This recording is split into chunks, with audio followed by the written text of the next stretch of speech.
그런 지부제를 만들 수 없냐고 물어본 거예요. 나는 이 질문을 날린 친구가 굉장히 누군지 한번 보고 싶다. 있긴 있는 겁니까, 선생님? 가능합니다. 국내에는 없습니다만은. 예.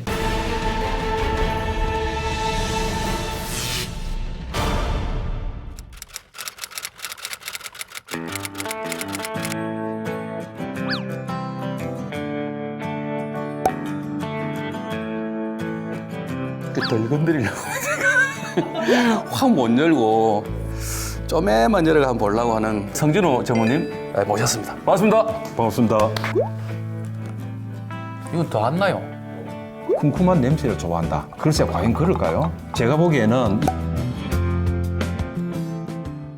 제가 오늘 방송에 앞서서 국내에 바다 낚시용 지부제 회사가 몇 개 정도 소재하고 있을까 나름 정리를 좀 해봤습니다. 예. 했더니 지금 대표적인 회사 이외에 당사까지 포함해서 약 10개 정도의 지부제 회사가 현재 이제 경남, 부산 이론에서 영업을 하고 있는 걸로 알고 있고, 이제 이 중에서 이제 제일 궁금한 부분이 과연 이 지부제 회사들이 한 해에 얼마 정도의 매출을 올릴까?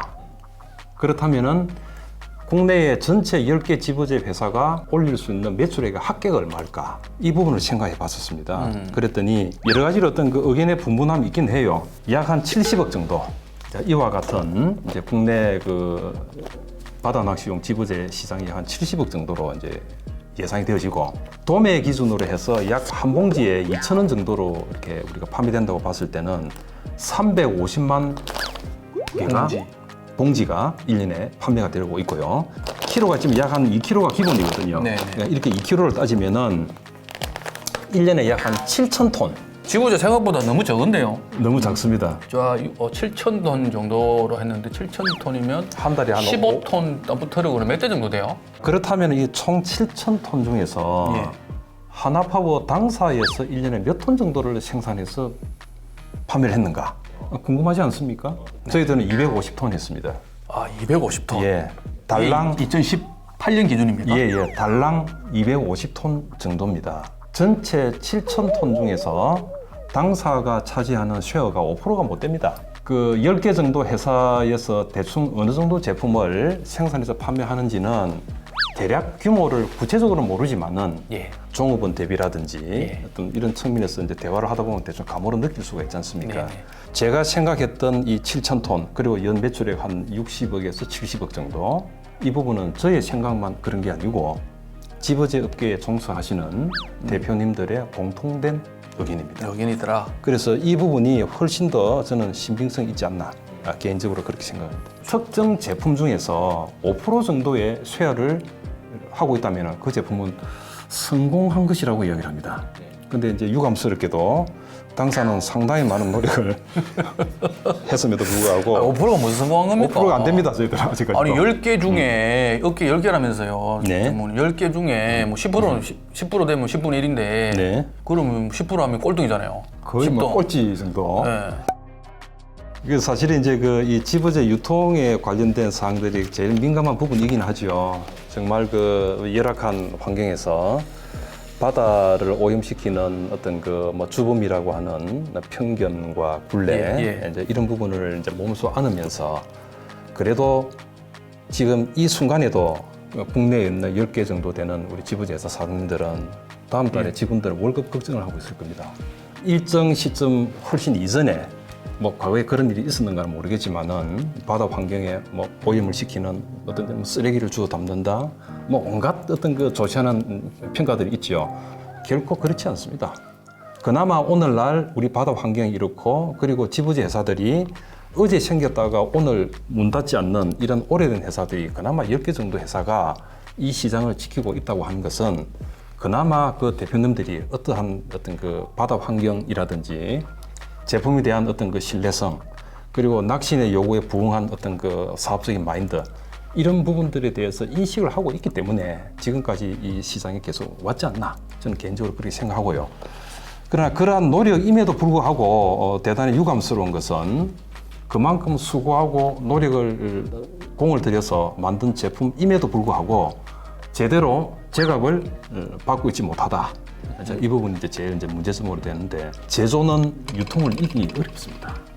제조는 거의 유통에 복속되어지는, 종속되어지는 그런 경향이 많더라고요. 그리고 이제 제조와 유통을 같이 할 수 있는 상황이라면은 훨씬 유리할 수도 있는데, 유감스럽게도 집어제는 크릴의 아류입니다. 뭐 아류라는 표현이 아까 좀 뭐 그렇습니다만은 그래서 이제 끼우 팔기라든지 집어제만으로는 낚시가 안 되고 크릴이 있어야 부수적으로 집어제가 첨가되는 이런 과정이 되다 보니까 뭐 크릴의 가격이 상승하면은 거기에 대한 어떤 부족한 마진을 집어지에서 어떻게 충당해야 되니까 집어제 가격 인하라든지 그리고 이제 뭐 끼워 팔기 그다음에 뭐 세트 상품으로 이렇게 집어제가 팔리고 하다 보니까 집어제 고유의 제품이 가지고 있는 특징이라든지 제품의 어떤 그 상황들이 일일이 저희가 오픈해서 말씀드리기가 매우 힘든 그러한 그 안타까운 제품으로 되어버렸습니다. 구체적으로 이러한 그 제품이나 설명들이 우리 낚시인 개개인한테 전달되기 어려운 부분들은 이 집어제라고 하는 게 낚시인 개개인한테 봉투를 이렇게 안겨지지가 않지 않습니까?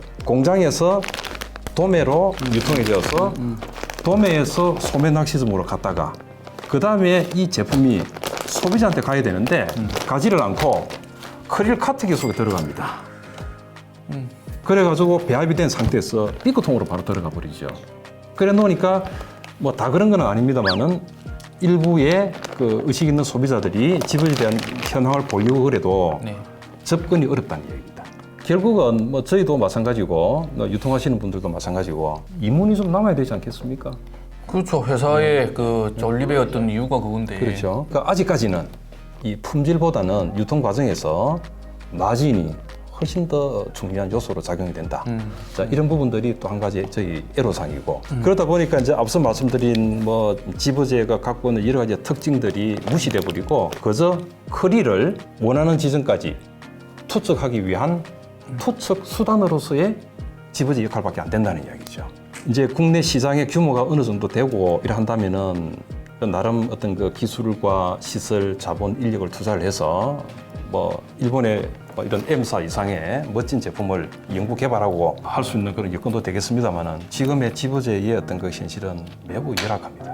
전 시간에는 우리 바늘 검은조침 대표님 불러가지고 가마같이 때려잡으면 됐는데 전무님도 어쨌든 막 이렇게 하면 때려잡는다고 이야기해 줬으면 좋겠는데 이걸 어떤 식으로 유통하는 거에 대해서는 뭐 나라에서 규제할 길이 없고 그렇죠. 그다음에 집어제가 가지고 있는 특성상 어떤 또 규제가 없고 여기에 아까 뭐 사료관리법이라든지 이런 것들이 있으면 좋겠는데 거기에 재배되어 있는 아이템이다 보니 흙을 넣든 톱밥을 넣든 이걸 제재할 길이 없고 시장이 여러 가지로 봤을 때 제대로 된 파우더를 하나 집어제를 하나 만들어서 시장 유통하기가 말씀을 들어보니까 굉장히 어렵겠다라는 생각이 들긴 합니다. 힘내십시오, 전무님. 오늘 항상 힘내고 있습니다. 네, 머리카락이 많이 없어 보이시죠? 그렇습니까?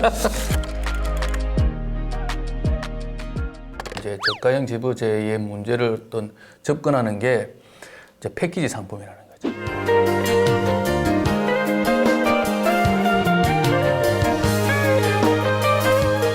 네, 지금 제가 감성돔 낚시를 가기 위해서 집어제를 고르고 있는데요. 평소에 제가 생각했던 것보다 훨씬 다양한 종류의 집어제들이 시중에 판매가 되고 있습니다. 이 중에는 제가 직접 낚시를 할 때 사용을 해봤던 집어제도 있지만요. 제가 생전 처음 보는 그런 종류의 집어제도 굉장히 많이 있다는 걸 눈으로 확인을 할 수가 있습니다. 굉장히 다양하네요. 오늘 제가 어떤 집어제를 쓸지 고민이 되네요. 매일 많은 낚시인이 사게 되는 밑밥. 이제는 밑밥과 집어제 없이는 낚시가 어렵다는 이야기가 나올 정도로 낚시의 필수적인 요소로 자리 잡았습니다. 우리가 흔히 이야기하는 9,000원짜리, 12,000원짜리, 15,000원짜리, 뭐 3개, 2개, 2개, 뭐 이렇게 이제 만들었던 거기에 들어가는 정체불명, 회사불명, 뭐 메이크도 뭐 잘 모르는 자, 이 파우더가 가지고 있는 문제가 정말 얘 때문에 백화현상이 생기고 색소 쓰는 것들이 1급 발암 물질이라면 그거 엄청 먹거든 사실은 얘들이. 그 배 잘라 보니까 뭐 파우더는 없고요. 그 암백하고 뭐 보리만 그 깡냉이만 잔뜩 있어 이런 소리하고 얘 다 소화대부잖아 이게 얘들. 그리고 얘들은 다 흘러가 가버리고 없단 말이지. 남아 있는 거는 암맥하고 그런 것들만 있기 때문에 주워 먹는 건데 이 부분들이 1차적으로 물고기 그리고 2차적으로 우리가 먹는 사람한테 분명히 문제가 있을 것 같다라는 어떤 취지에서 지금 이야기를 해보는 거죠. 물론 이제 그 요즘 세트 판매가 되다 보니까 아무래도 이제 뭐 원가를 낮추기 위한 어떤 그 방편으로 뭐 어떻게 뭐 질을 좀 낮출 수는 모르겠지만은 훨씬 이전에 네. 뭐 지금은 없어진 지부제입니다만은 뭐 그런 경우들이 있었는지는 모르겠습니다. 그러나 요즘같이 이렇게 극심한 경쟁 체제에서 조금이라도 자사의 제품을 잘 만들려고 하고 시장에서 평가받으려고 하고 그래야 재구매가 이루어지고 기업의 매출이 상승을 하는데 어떻게 그 한번 치고 빠지기 식으로 저가의 저질 지부제 그리고 뭐 말도 안 되는 이런 부분들을 그 혼합을 해서 판매를 할까? 저는 거기에는 굉장히 사실에 많이 자, 왜곡되지 않나. 저는 그랬거든요. 지부제만 예를 들어서 단일로 팔 수 있는 아이템이면 이게 가능해요. 전문님 이야기가. 단일 아이템이기 때문에 서로 경쟁하고 단일의 어떤 품질을 가지고 이야기할 수 있는데 지금 이 지부제는 단일로 쓸 수 있는 아이템이 아니에요. 이게 곤쟁이나 새우를 섞어서 집어넣어야 되는 사이죠. 그때 아까 이야기하셨다시피 어떤 지버력이라든지 이런 것들의 품질 경쟁을 해야 되는데 거기에 뭐가 하나 들러붙었냐면은 또 아까 말씀하셨던 채산성, 즉 기업, 즉 낚시방이 이걸 팔아서 남느냐 남지 않느냐, 사느냐 죽느냐가 그게 지금 결합이 됐는데 이 지금 무한 경쟁이 그 밑밥의 전쟁으로 이제 이렇게 퍼져나간 거 아니에요. 밑밥의 전쟁에 한 가운데 이 지부제가 있는 거예요. 불과 몇 년 전에는 엄청 뭐 9,000원짜리, 10,000원짜리 그게 엄청 많았거든요. 자, 이걸 가지고 9,000원짜리 만들 수 있습니까? 전문님? 못 만들거든요. 그러면 4,000원짜리 지부제 가지고 9,000원짜리 그걸 만들 수가 없단 말이에요. 자기들이. 거기서 새우를 건드립니다. 새우도 물크릴 많잖아요. 물크릴 녹으면 물밖에 안 생기는 그런 크릴, 저가 크릴 그거 집어넣죠. 그런 것들하고 그 다음에 이 파우더가 좋을 택이 없죠. 아까 말씀하신 대로 겨우 얘가 그냥 뭉쳐져서 크릴을 내가 원하는 포인트에 옮기만 주기만 해도 되는 정도의 수준으로 가는데 그 안에 이상한 게 들어가. 그때 당시에 우리가 촬영을 해보니까 이상한 것들이 굉장히 많이 들어가 있더라. 지금 이렇다는 게 아니고 전에 이제 그런 내용이 있었기 때문에 그게 지금 현재 어떻게 됐는지는 알 길이 없어요. 많이 지금 뭐 좋아졌으면 다행인데 그런 부분들이 이런 경쟁 구도에서는 2차, 3차 다시 안 나오는 법이 없지 않습니까? 또 생기거든요, 이게 분명히. 저도 실문의 내용을 이래 쭉 살펴보니까 친환경이라고 하는 이런 단어가 많이 나옵니다. 단어가 많이 나오더라고요. 네, 많이 나옵니다. 그럼 제가 그 반대로 질문하겠습니다. 친환경의 반대말이 뭘까요? 자연. 진짜 무자비하게 이렇게 환경을 파괴하는 게 아닌 조금 파괴한다는 겁니다. 그렇습니까? 보이시죠? 2011년 11년이네. 9월 달에 네. 지금부터 한 8년 8년 전에 전이네. 제가 이제 8년 어디서 전이네. 만든 자료인데 이게 이제 지부제 성분 분석 및 규제 기준 그러니까 제가 생각하는 친환경 지부제의 요소가 되겠습니다. 규제 기준이라는 게 있었습니까? 만든 거죠. 지금 전무님이 예.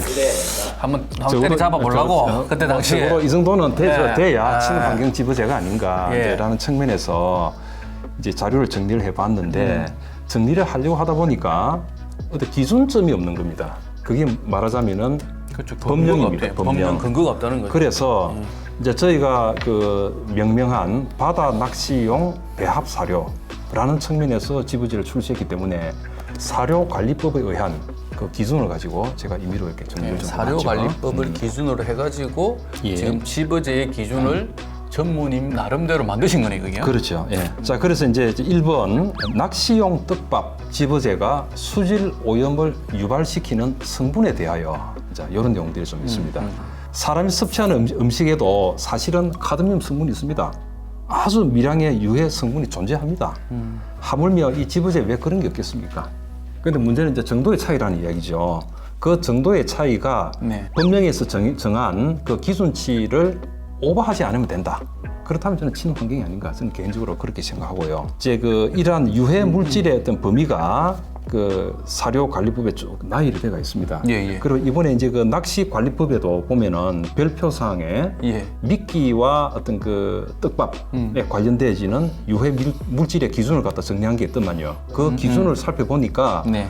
그 기준의 원료는 사료관리법에서 따왔던 거 입니다. 가져온 거로 보인다. 예, 그렇게 봤을 때 이제 여기 보면은 이제 뭐 비소, 카드뮴이 어떻고 뭐 이렇게 여러 가지 내용들이 쭉 나오는데요. 지금 이제 제일 대표적으로 문제가 될 수 있는 유해 물질이 이제 카드뮴이라고 하는 거죠. 사료관리법의 기준 한 2.5 ppm이 한계입니다.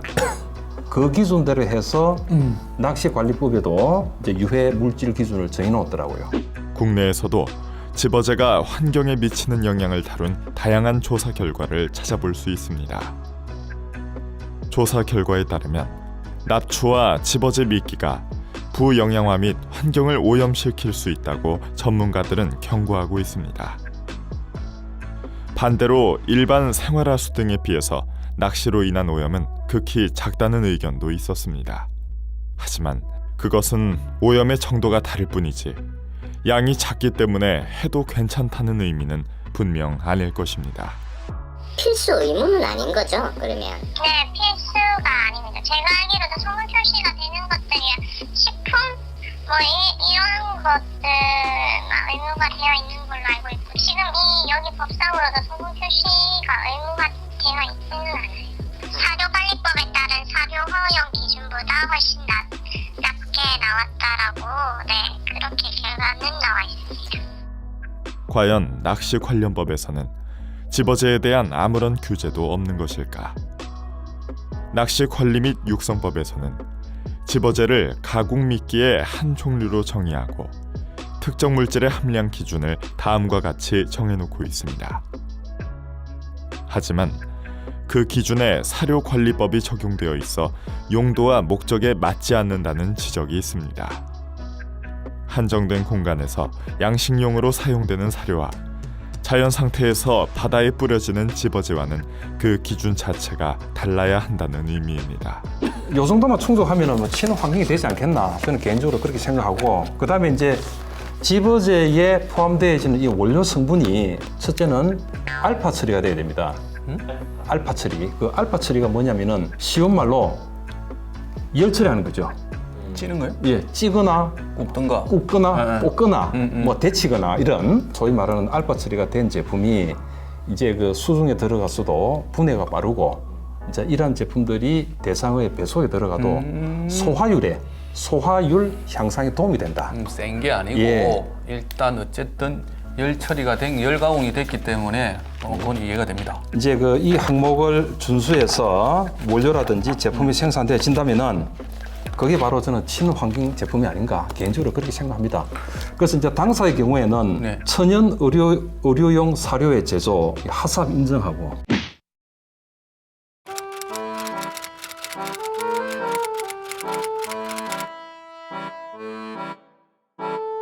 그다음에 이제 그 IS로 가시죠. 사장님 댁에 가니까 IS 교육이 많이 있던 것 같은데.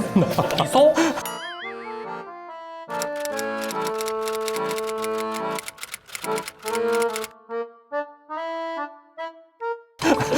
이소잖아, 이소.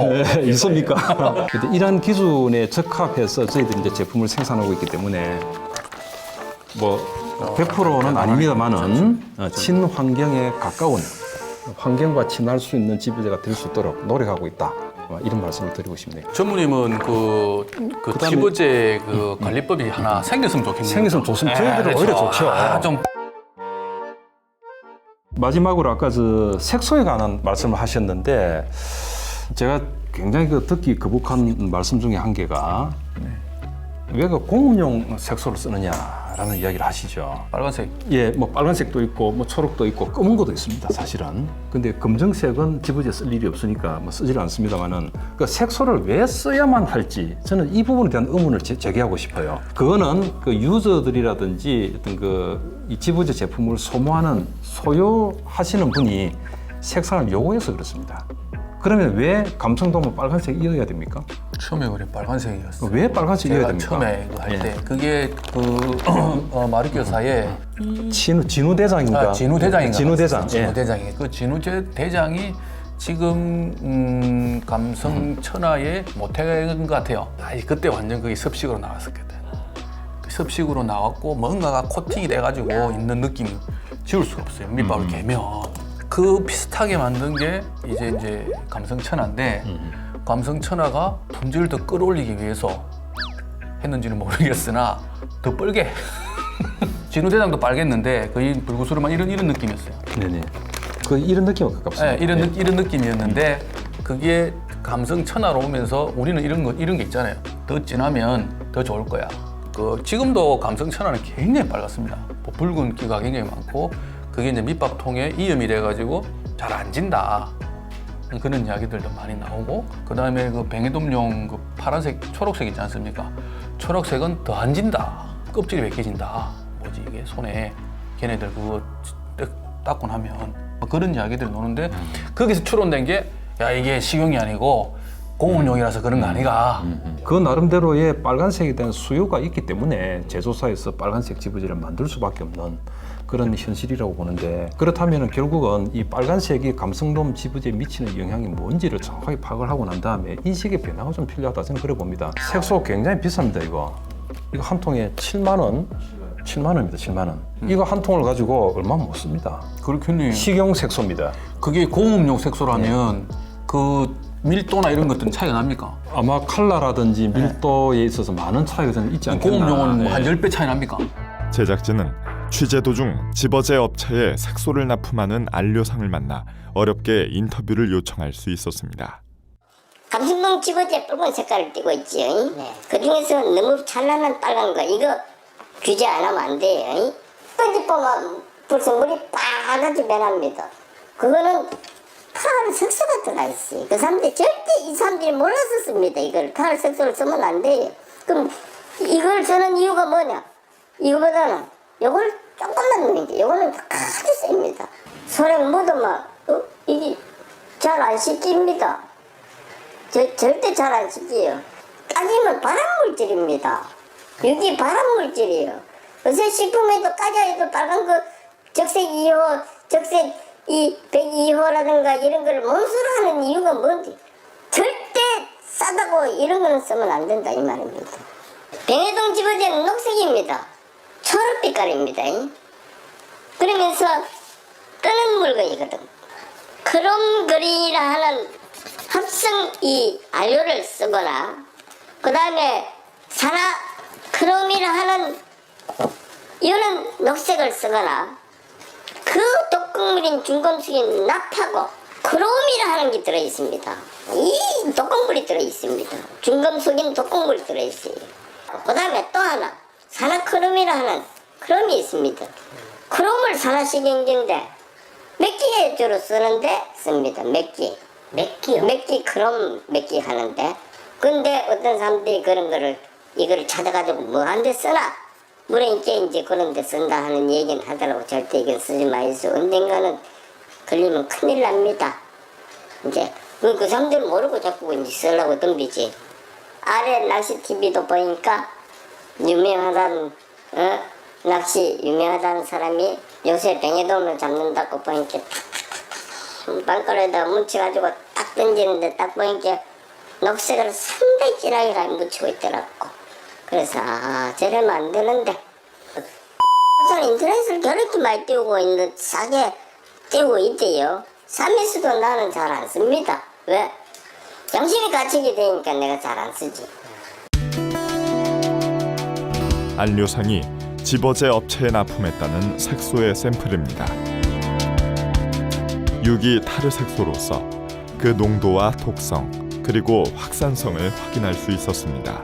뭐 이런 여러 가지 요인들이 있지 않겠나라는 생각이 되어집니다. 어차피 지부제라고 하는 제품이 너무도 어떤 그 가격이 다운된 그런 제품이다 보니까 저 하나에서 지금 쓰고 있는 네 그렇습니다. 이 무슨 색깔입니까? 이거는 초록색 가져왔네. 초록색입니까? 예. 이 회사에서 나오는 그 빨간색도 쓴다는 거죠. 네네. 이게 이제 검은 식용 색깔. 색소네요, 그럼요. 네 그렇습니다. 지금 감성돔 이 제품은 색소가 일체 지금 들어있지 않습니다. 근데도 색깔이 그렇게 붉게 나오네요. 그거는 저희들이 이제 사용하고 있는 이 원료 자체가 그러니까 갖고 있는 이거하고 색깔이죠. 이 제품들하고 네네. 섞이면 이 색깔이 나올 이 것 색깔이 같아요. 나옵니다. 이 색깔이 나옵니다. 예. 지금 그러니까 굳이 색소를 써야 할 이유가 없는 거죠.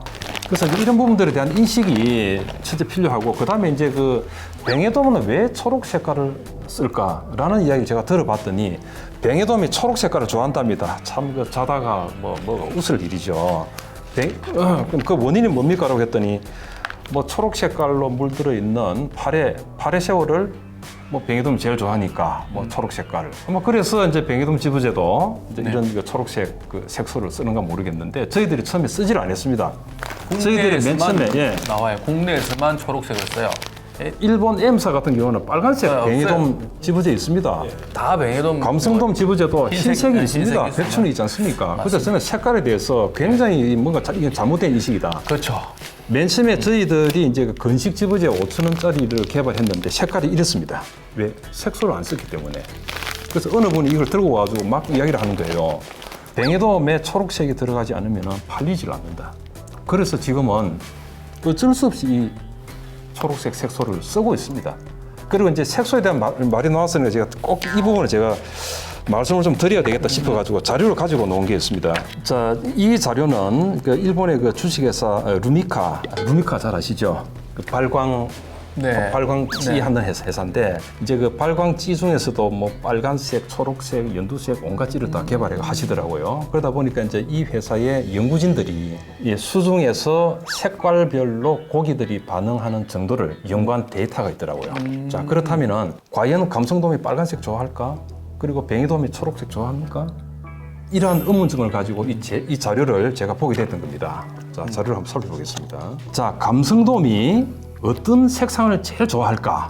자, 이 부분에 대해서 일본의 큐슈 가고시마 대학 수산학부의 가와무라라고 하는 교수님의 연구 자료에 의하면은 감성돔과 뱅에돔은 황색의 그 미끼를 좋아해서 먹는다고 합니다. 자, 그렇다면은 우리가 국내에 이런 제품이 있는가는 모르겠습니다만은 그 베크릴 중에서 보면 물들인 크릴 있지 않습니까? 미끼. 베크리를 가공을 해서 해서 뭐 파워 크릴을 아주 그냥 네네. 가게 들어가서 파는 거고. 예. 거기 보면 이제 뱅에돔용을 해가지고 파란 물 들인 게 있고 노란 물 들인 게 있습니다. 약간 노르스름하게. 예. 근데 의외로 일본의 그 낚시섬을 가보니까 노란 색깔로 이런 색깔로 물들인 크릴 새우가 많이 있더라고요. 그게 지사색 계통이죠. 예, 예. 그게 아마 이 데이터에 의해서 일본에서는 이렇게 유행하지 않나라는 생각이 되어집니다. 그리고 이제 먹이 그 자체의 문제가 아니라 수중에서 보이기 쉬운 고기들의 눈에 띄기 쉬운 그런 먹이를 먹을 가능성이 많다는 이야기죠. 첫 번째 이야기하자면 색상이고 두 번째는 시인성입니다. 그게 야광이라는 이야기죠. 야광 색상 중에서 노란 계통, 그 다음에 연두색 계통이 제일 고기가 좋아하는 컬러라 그럽니다. 근데 이제 컬러보다도 눈에 띄니까 먹는 거예요. 눈에 띄는 것 중에서 굳이 색상을 구분한다 그러면은 노란색이 제일 좋아하고 제일 반응을 빨리 하고 두 번째가 초록색이라 그래요. 과연 등 전문 만드는 회사이기 때문에 실험해볼 만한 그런 생각이 들어요. 자기네들이 흥미로운 데이터고 5m 이상 내려가면 웬만하면 안 보입니다. 웬만하면 색깔 사람도 구분이 안 되고 답이 없어요. 지금 아예 감성돔은 바닥에 있는 거기 때문에 제가 보기에는 제 1번이 후각이 맞습니다. 후각. 냄새로 먼저 그 대상어를 그러니까 먹이를 찾는다는 거죠.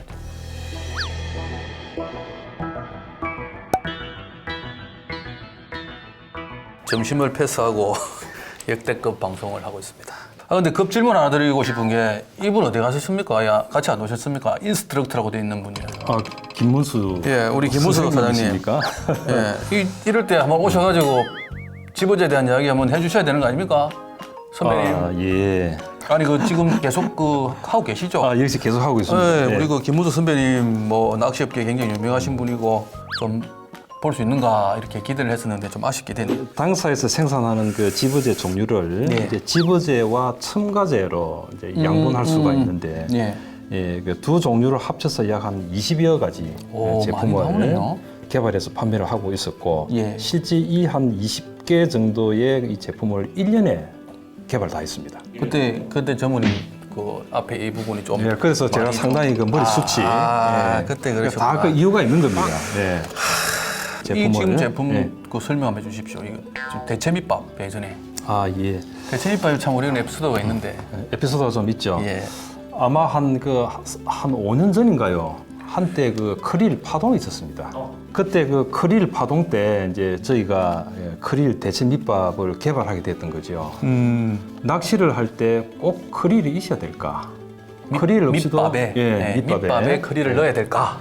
크릴 없이도 낚시를 할 수 있지는 않을까? 크릴을 대용으로 한 크릴 대체 밑밥이라고 하는 제품을 저희가 개발했고, 그리고 이제 그 당사의 필드 스텝을 통해서 예.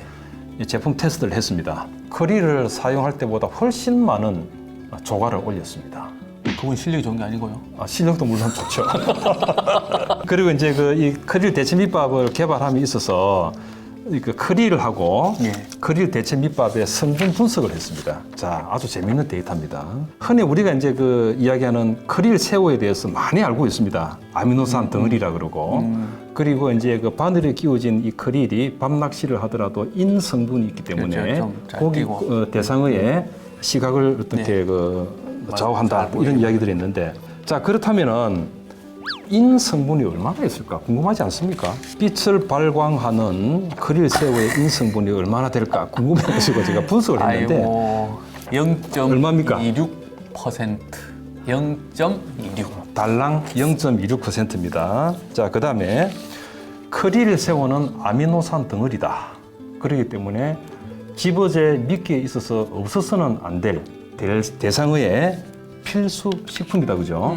자, 그렇다면은 많이 했죠. 크릴에 네. 아미노산이 도대체 얼마나 들어있을까? 궁금하지 않습니까? 아미노산은 그 이 크릴이 녹으면서, 즉 녹기 시작하면서 아미노산화 되는 거 아니에요? 즉 그 단백질이 분해되면서 이렇게 되는 그렇죠. 건데. 예. 자, 보십시다.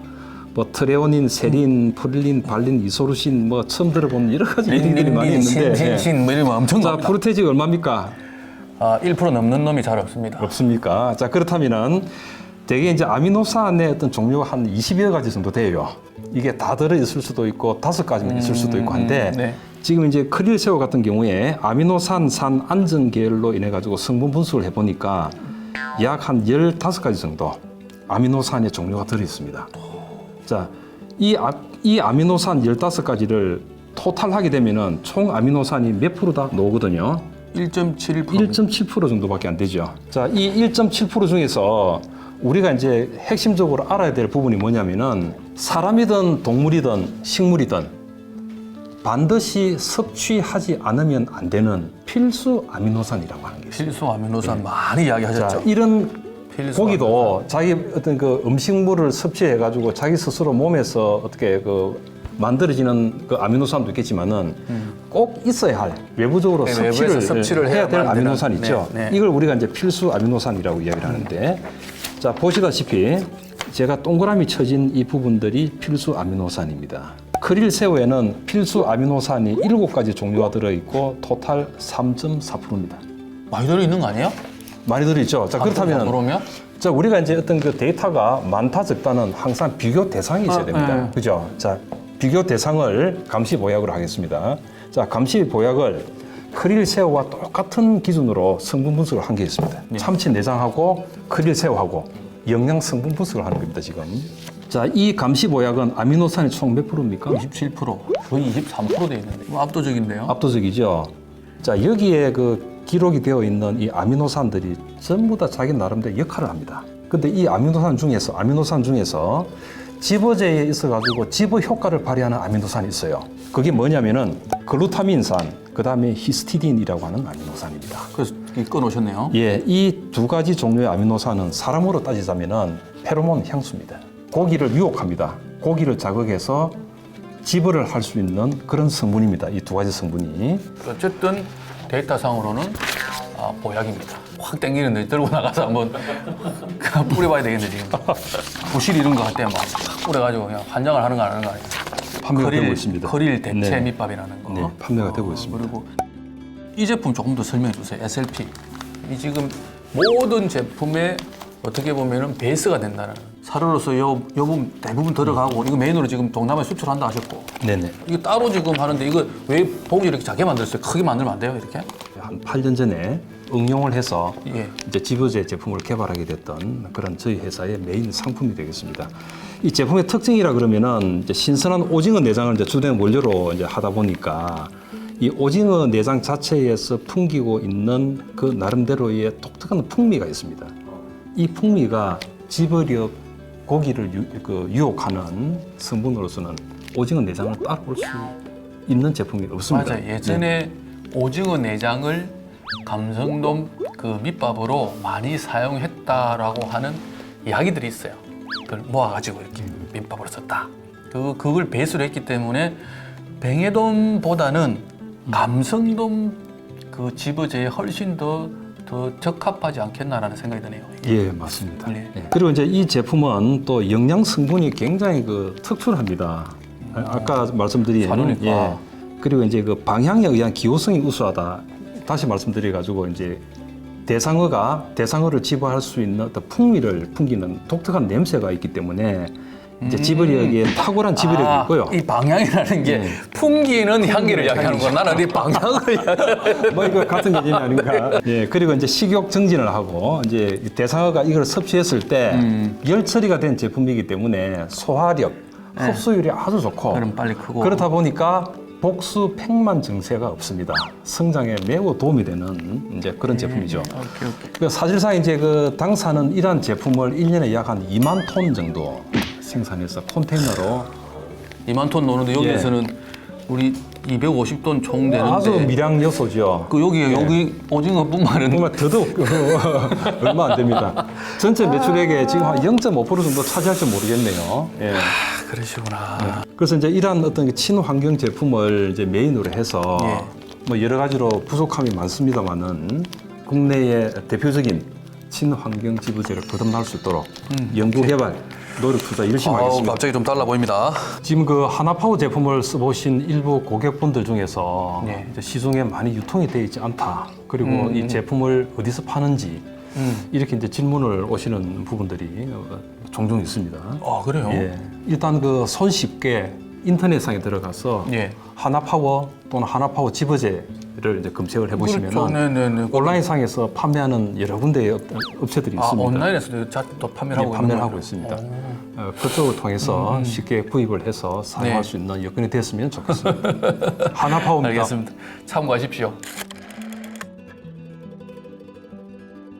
네, 자, 긴 시간 수고 많으셨습니다. 우리 그 Q&A 올려주신 분 선물 드리는 시간 가지도록 하겠습니다. 선물 뭐 준비하셨습니까, 전문의?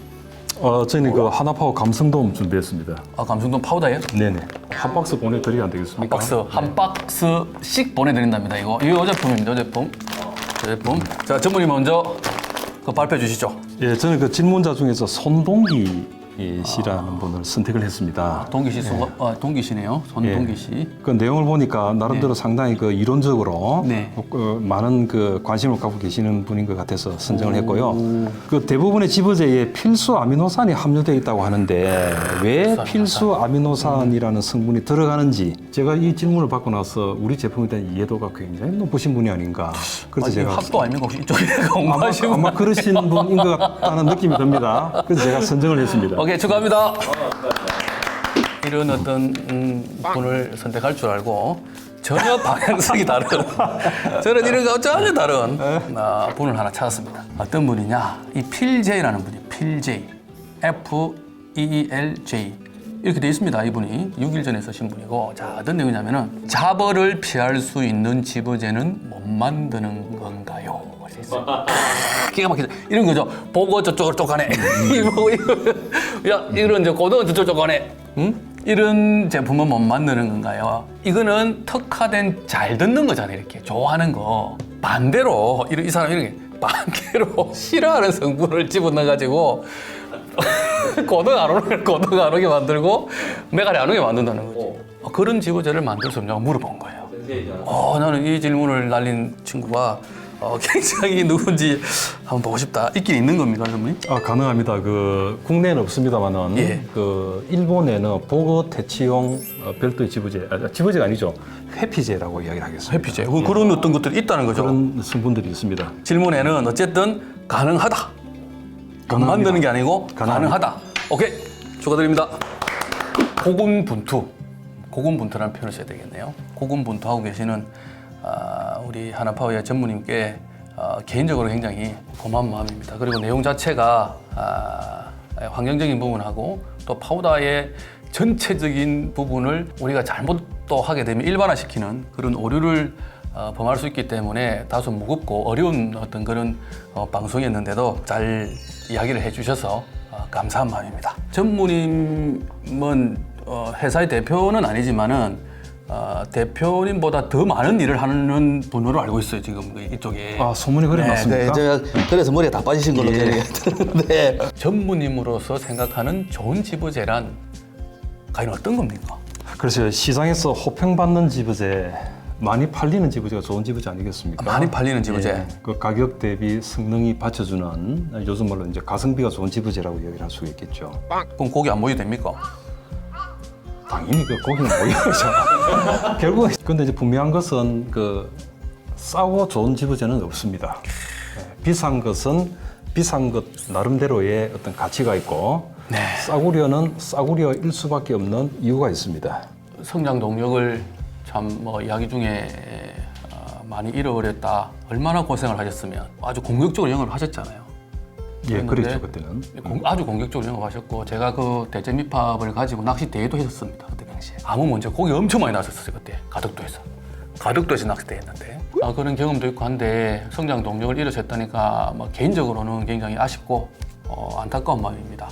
네, 국내 제대로 된 지금 지부제가 뭐 전무님 이야기로는 뭐 10군데 업체가 있다고 하는데 저는 10군데 업체 몰라요. 다른 데는 계속해서 좀 오랫동안 좀 계셨으면 좋겠고 좀 계획이나 이런 것들을 좀 이야기를 해주셨으면 좋겠습니다. 그 우리 모두가 다 잘 아시는 그 수성진안이라고 하는 네. 사자성어 고사가 네. 있죠. 네. 물론 이제 처음에 지부제 제품을 개발해서 시장에 나올 때는 굉장히 의욕이 충만했습니다. 막 동력이 상실됐다라고 하기보다도 지부제가 차지하고 있는 우리 그 낚시 업계에 여러 가지 저평가된 어떤 현실 한때 그런 시절이 있었습니다만은 오늘 우리 그 피싱기어 이 좋은 프로그램에 저희 뭐 변변찮은 저희 제품 초대해 주셔가지고 아유, 무슨 말씀. 장시간 예. 토론할 수 있는 이런 계기가 마련됨을 제2의 창업이라고 하는 제2의 도약이라고 하는 그런 활력소를 삼으면서 앞으로 좋은 지부제, 친환경 지부제, 낚시인들이 찾아주는 지부제,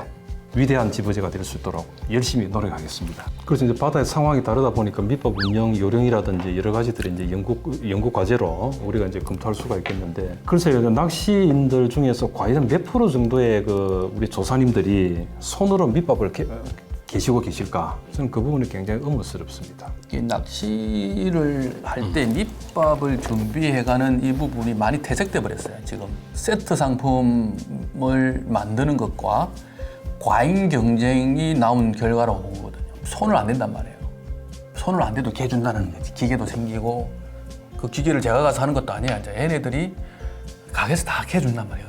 다 개주는 상황이다 보니까 너나 없이 다 이제 이렇게 과잉 경쟁이 돼서 대령하는 거죠. 딱 개가지고 대령을 하다 보니까 이제 점점 밑밥계는 그 기능들 이런 부분들 사라지면 일편적인 그냥 뭐 3개 하나하나, 2개 하나하나 그걸 끝난다는 거예요. 낚시의 즐거움이 여러 가지가 있습니다. 여러 가지가 있는데 제 같은 경우에 한 30년 전에 낚시를 이렇게 배울 때 밑밥을 타인의 손에 이렇게 의존해서 갠다는 건 상상돼 본 적이 없어요. 굉장히 혼났었단 말이에요. 제가 낚시를 배울 때 밑밥을 자기가 갠다는 거예요. 자기가 원하는 파우다를 선택하는 재미, 자기가 원하는 파우다를 양을 조절하는 재미, 그리고 필드에 들고 나가기 전에 개는 경우는 딱 한 번 하나밖에 없어요. 그것은 필드에 내린다는 100% 확신이 있을 때는 개 나갑니다. 내 자리가 있다든지 바톤 타치하면 가능한 거 아닙니까? 그럴 때는 그 포인트를 내가 정확하게 알고 있어요. 수심을. 오늘 물대를 알고 있어요. 그러면 그 밑밥 점도를 딱 맞춰서 개갈 수 있어요. 그 외에 대부분의 상황은 밑밥을 개가는 것은 맞지 않는 거예요, 사실은. 밑밥을 필드에 나가서 이제 필드의 상황을 확인해 봅니다. 1번이 수심이에요, 수심. 그다음 2번이 조류입니다. 그 상황에 맞춰서 밑밥을 배합하는 게 굉장히 낚시의 중요한 즐거움이에요. 특히나 일반 낚시가 아닌 릴 찌낚시에서는 이 밑밥 배합이 그날 조과하고 바로 직결됩니다. 잘 못 깨면 옆에 사람 머리만 하얘진다고. 이게 다 튀가지고 그런 상황이 발생할 수 있으니까 우리 유저들도 피싱기 아이템을 보고 있는 우리 유저들도 이 밑밥에 대한 중요성, 밑밥을 개는 데 대한 즐거움을 잊지 않고 낚시를 했으면